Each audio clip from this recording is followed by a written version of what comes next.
Welcome to the Big Ree and Ace Pick 6 NFL Wildcard Weekend. Alright, let's go, Ace. Alright, guys. Wildcard Weekend has come. Long season, but here we go.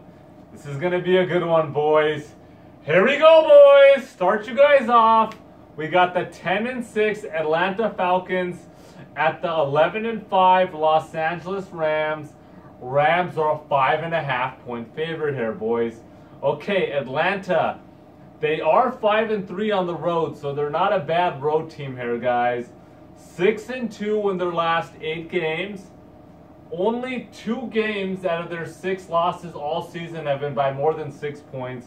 That was 23-7 to New England. They lost at New England, and 23-13 at New Orleans.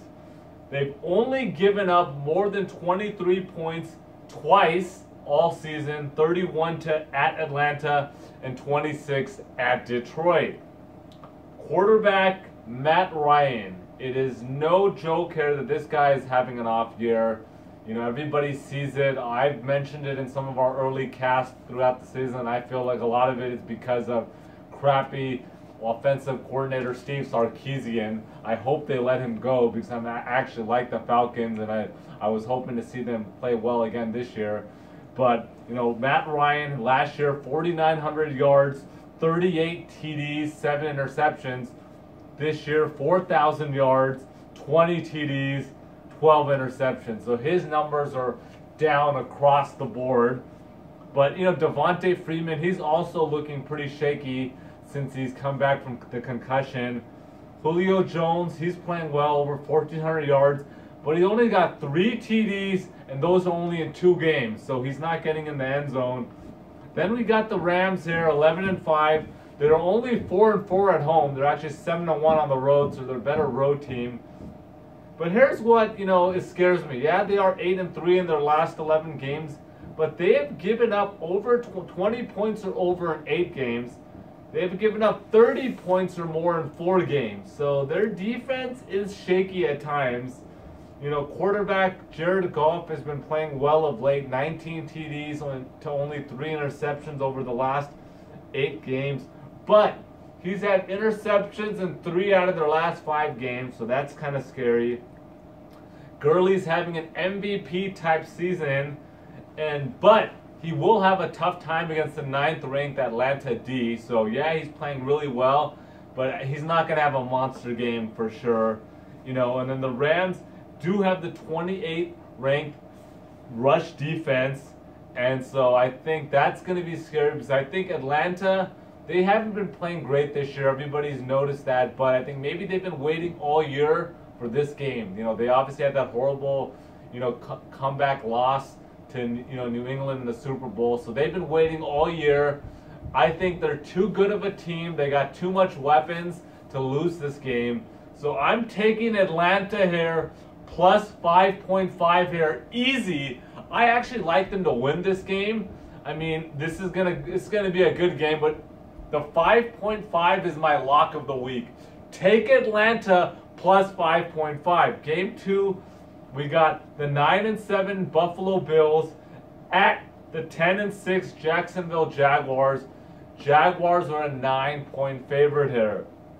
Buffalo is 3-5 on the road, so they do not play well on the road. They are 4-2 in their last 6 games with only 2 losses to New England. You know, but I think the key to this game is quarterback Tyrod Taylor.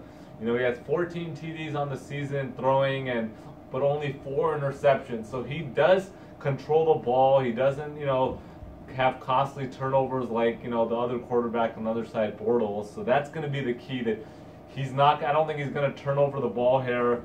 Running back McCoy is questionable. I really think he's going to play regardless. I don't think he's missing this game. And then, you know, the backup Murphy, I think, should give him some decent, you know, carries there.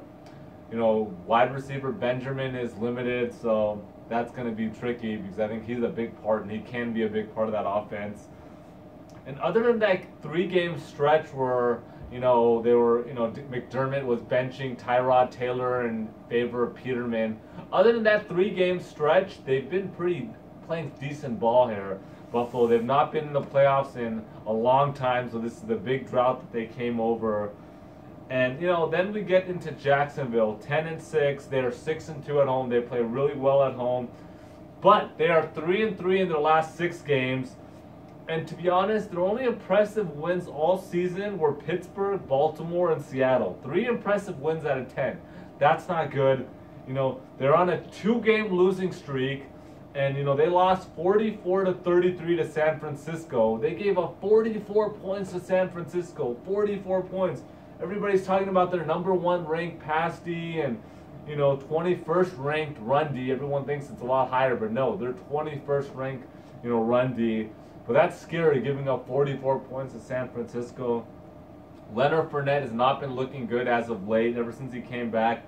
4 of his last 7 games averaging under 3 yards per carry, and in that stretch he's never averaged more than 4.2. So that's scary. He's not breaking off any long runs either like he was doing earlier in the season before his injury. Bortles has 5 interceptions in their last 2 games. I think the combination of Fournette not playing well and Bortles, going to turn over the ball, I think that's what's going to keep Buffalo in this game. If it was any other team, I would take them +9 all day, and I would even probably take Jacksonville to lose. I think they probably will squeak this one out. But I think, but they're not playing good, that I think it's any other team, I think Jacksonville loses this game, really. But because Buffalo is so bad too, that's the only reason that I'm not picking them to win. But I think Buffalo will stay in there.